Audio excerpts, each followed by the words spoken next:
DPP Partai Nasdem mengingatkan permasalahan utama saat ini bukan soal pergantian menteri, melainkan tantangan dan ancaman ekonomi global yang bisa berimbas ke tanah air. Sekjen Partai Nasdem Johnny G. Plate merasa heran belakangan ini para politikus ikut berasumsi akan ada perombakan kabinet. Bahkan dalam asumsinya menteri yang akan diganti berasal dari Nasdem.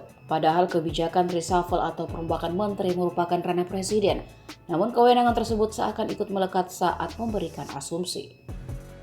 Johnny menegaskan Nasdem tetap konsisten mendukung kebijakan pemerintahan Joko Widodo Ma'ruf Amin baik di eksekutif maupun di legislatif. Ia juga mengingatkan permasalahan utama saat ini bukan soal pergantian menteri, melainkan tantangan dan ancaman ekonomi global yang bisa berimbas ke tanah air. Seharusnya sambung Johnny, stabilitas politik dan soliditas nasional perlu dijaga agar bisa berjuang bersama, mengatasi ancaman dan tantangan ekonomi global. Jangan sampai saat situasi membutuhkan kegotong royongan stabilitas politik dan soliditas nasional diganggu dengan isu yang sepenuhnya menjadi hak presiden.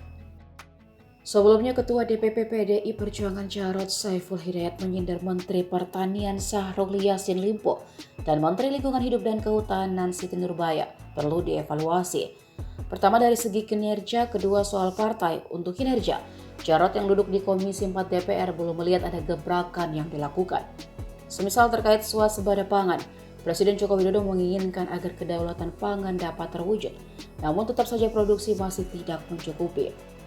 Untuk partai, Jarod menekankan sedari awal Presiden Jokowi menginginkan menteri di Kabinet Indonesia Maju tetap fokus, menjalankan dan mengawal kebijakan yang diambil.